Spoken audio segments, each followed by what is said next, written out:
औज़ुबिल्लाहि मिनश्शैतानिर्रजीम बिस्मिल्लाहिर्रहमानिर्रहीम क़ाल अल्लाहु तआला अज़्ज़ा वजल वलनुज़ीक़न्नहुम मिनल अज़ाबिल अदना दूनल अज़ाबिल अकबर लअल्लहुम यरजिऊन। फरमाया, हम उनको क़यामत के उस बड़े अज़ाब से पहले दुनिया में भी अज़ाब अदना के मज़े छकाएंगे, शायद कि हमारी तरफ पलट आएँ। ये दुनिया में आज जो कुछ हो रहा है, ये तूफ़ान, ये जंगें, ये सैलाब, ये महंगाई, आपस में अफरा तफरी और बेचैनी, ज़िल्लत और ख्वारी दुनिया के अंदर इंसानों को जो मिल रही है, फरमाया ये दुनिया के अज़ाब अदना हैं। ये तो छोटे अज़ाब हैं और सिर्फ इस वजह से आते हैं कि ये इंसान हैं, ये हमारी तरफ पलटें, यानी अल्लाह की तरफ पलटें, अपने मालिक और खालिक की तरफ पलटें। जिस अल्लाह ने इनको ये ज़िंदगी बख्शी है और ज़िंदगी बख्शी है अपनी बंदगी के लिए, ये इंसान हैं, ये सिर्फ हमारी बंदगी करें, हमारी अताअत करें, हमारे इशारों के ऊपर दौड़ें और हमारी फर्माबरदारी में गोया इज़्ज़त महसूस करें, फ़ख्र महसूस करें, तकब्बर ना करें। तकब्बर ये है कि अल्लाह को ना पुकारना या किसी और को पुकारना, ये बहुत बड़ा तकब्बर है।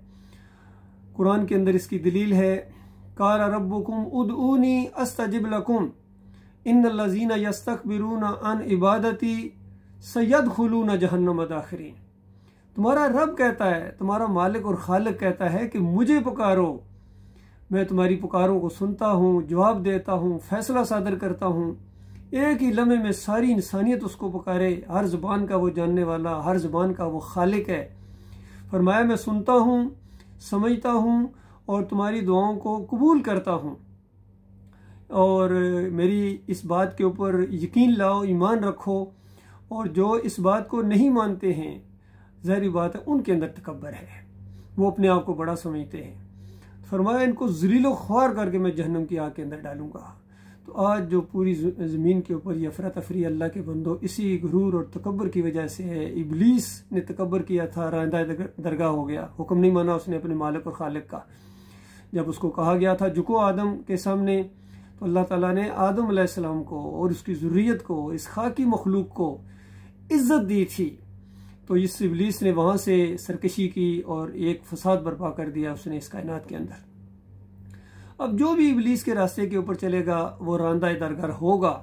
और आज सारी इंसानियत अपने मालिक और खालिक को भूल चुकी है और बिल्कुल वही माहौल दोबारा इस ज़मीन के ऊपर आ गया है जो बिगड़ी हुई कौमों का होता है। तो ये जो आजकल सैलाब आ रहे हैं, तूफ़ान आ रहे हैं, ये सारे अज़ाब अदना हैं। इसको तुम इंसानियत तुम इसको बर्दाश्त नहीं कर पा रहे हो, हालांकि ये पानी है आगे पीछे आ रहा है। बताओ उस वक्त कैसे तुम्हारे ऊपर बीतेगी जब हर तरफ आग के समुंदर होंगे, खून और पीप की वादियों के अंदर तुम्हें घसीटा जाएगा।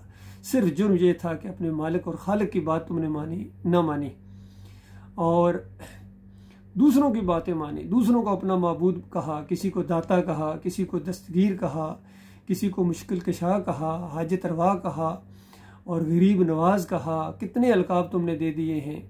और जुल्म पर जुल्म ये है कि इनके उलमा इनको और शिर्क के अंदर, दलदल के अंदर जो है धकेलते जा रहे हैं। कोई इस्लाह का काम नहीं कर रहा है।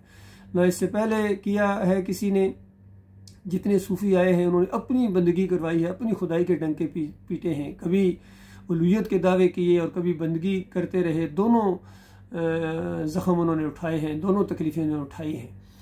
और वादतुल वजूद के अकीदे, वादतुल शहूद के अकीदे, हुलूल के अकीदे इस उम्मत की रगों के अंदर खून की तरह दौड़ रहे हैं। और इनकी पुकारें, कोई या अली मदद, कोई या रसूल मदद, कोई या गौस मदद की पुकारें लगाता है।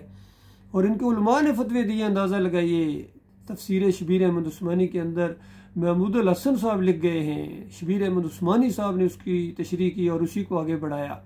कहते हैं अल्लाह के मकबूल बंदों को पुकारना खालस वास्ता है रहमत इलाही समझ कर, गैर मुस्तकिल जानते हुए इनको अगर पुकारा जाए तो ये भी अल्लाह ही को पुकारना है। अंदाज़ा लगाइए, इस तरह शिर्क के अंदर बदली कर दिया इन्होंने ईमान और तौहीद की आयतों को। और फिर ये आज के जितने हैं, तारिक जमील हूँ, ताहिर अल कादरी हूँ, हत्ता कि अली इंजीनियर जैसा आदमी भी अंदाज़ा लगाइए, वो भी इसी शिर्क की कि इसी कब्र की तरफ इशारे करके कहते हैं कि नबी अलैहिस्सलाम यहाँ कब्र के अंदर जिंदा है, बरज़खी ज़िंदगी है, कनेक्शन कायम हो जाता है। तो इस तरीके से ये जो इनके कनेक्शन है असल में शिर्क के साथ इनके कनेक्शन है। इसी वजह से इनके मुंह से ऐसी बातें निकल जाती हैं जो नहीं निकलनी चाहिए थी, फिर गिरफ्त में भी आते हैं, आपस में लड़ते रहते हैं। नबी अलैहिस्सलाम के बारे में देखिए इसने कैसे अल्फाज बोल दिए। और आज मैंने इसका बयान सुना, सहाबा इकराम नौजवान सहाबा के बारे में इसने कहा कि ये लौंडे लपाड़े, अंदाजा लगाइए भाई। इस तरह कहो नौजवान सहाबा, जो वहाँ मामला एक पेश आ गया था, तो इस तरीके से अल्फाज का चुनाव करते हुए इनको पता नहीं क्या होता है। मौदूदी साहब जैसे आदमी, यूसुफ अलैहिस्सलाम के लिए वो जब भाइयों ने कहा कि आओ हमारे साथ कोई खेल कूद, कोई खा पी लेंगे, तो इस तरह के अल्फाज बोलो जो इंसानों के लिए बोले जाते हैं। कहते हैं वहाँ कोई चर चुग लेंगे, अंदाजा लगे, जो जानवरों के लिए अल्फाज बोले जाते हैं। तो ये इनके दिमाग के अंदर खराबी है। रसाइल मसाइल के अंदर कितनी शिरकिया वाक़यात लिखी है मौदूदी साहब ने। ऑटोबायोग्राफी के अंदर कहते हैं कि मेरी पैदाइश से 3 साल पहले एक मजजूब ने आके बशारत दी थी कि मेरे वालिद साहब को कि आपके यहाँ बेटा पैदा होगा। अल्लाह फरमाए माँ के पेट में भी आजत कोई नहीं जानता है। लेकिन इस तरह इन्होंने, चाहे अशरफ अली थानवी की किताबें उठाओ, शाह वलीउल्लाह की किताबें उठाओ, अनफासुल आरफीन उठाओ, हुज्जतुल्लाह अल बालिगा उठाओ, कोई अकीदे के ऊपर जो किताब लिखी गई उसमें शिरक ना हो। ये चैलेंज है डॉक्टर मसूदुद्दीन उस्मानी रहमतुल्लाह अलैह और उनके साथियों का। इसीलिए ईमान खालिस किस तवल और किस दौम के अंदर सबका पोस्टमार्टम किया उस अल्लाह के बंदे ने, और इनकी किताबों के हवाले दे के साबित किया कि असल जो उम्मत मुसलमान तुम्हारे ऊपर अल्लाह के अजाब का कोड़ा बरस रहा है, ये शिरक की वजह से है। तुम्हारे अकाबरीन शिरक के अंदर तुम्हें डाल के गए हैं और तुम उन्हीं की बंदगी कर रहे हो अल्लाह की किताब के मुकाबले में। और अल्लाह की किताब तो अल्हम्दुलिल्लाह से लेकर वन्नास तक यही मसला बयान करती है कि लोगों तुम्हारा माबूद एक है, पुकारे जाने के लायक एक है, नजर न्याज के लायक एक है। वास्ते वसीले अगर चाहिए तो उसके अच्छे अच्छे नाम है, उनका वास्ता वसीला दो।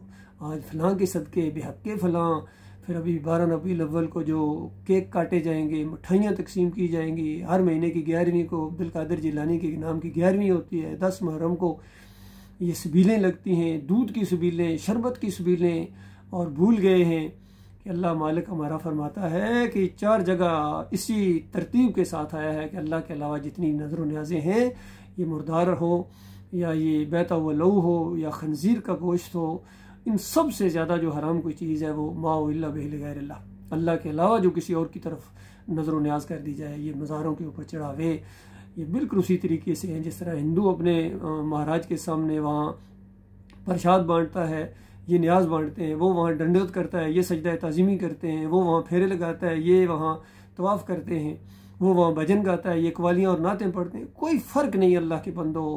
इसलिए अल्लाह के दीन को इन्होंने बिल्कुल बदली कर दिया, सारे अकायद बदली कर दिए और अल्लाह के अजाब को इन्होंने अपने ऊपर दावत दी है। फ़िरकों के अंदर बटे हैं, कोई बरेलवी, कोई देवबंदी, कोई अहले हदीस, कोई सल्फ़ी। बताओ मुस्लिम कहाँ है?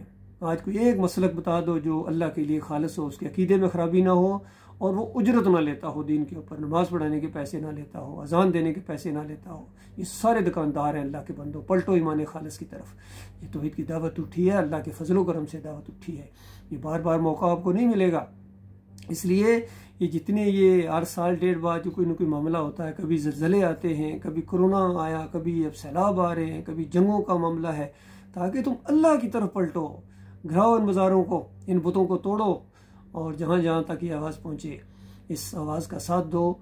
और ये ऑप्शनल चीज़ नहीं है, बात मानोगे अपना भला करोगे, नहीं मानोगे तो याद रखना जहन्नम मुंह खोले तुम्हारा इंतज़ार कर रही है। और तुमसे पहले जितने गुजर चुके हैं शिर्क और कुफर के ऊपर, जो भी मरा है वो आग के अंदर चला गया, वो वापस, उनके लिए तलाफ़ी का कोई मौका नहीं है और आपके लिए भी तलाफ़ी का मौका है। इज्तिमाई तौर पर पूरी कौम तौबा करे, अपने मालिक और खालिक से माफ़ी मांगे, अल्लाह ताला इसकी तौफीक अता फरमाए और फिर ईमान के ऊपर जम जाने की तौफीक अता फरमाए, क्योंकि जम जाने वालों के लिए खुशखबरियाँ हैं, बड़ी खुशखबरियाँ। अल्लाह के बंदों, ऐसी जन्नत अल्लाह ने तैयार करके रखी, उसके तसव्वुर से दिल खुश हो जाता, सारी परेशानियाँ ख़त्म हो जाती हैं। और दूसरी तरफ जहन्नम की वो आग है कि जो बुझाए ना बुझेगी। अल्लाह ताला सबको उस खौफनाक अंजाम से अपनी पनाह में रखे।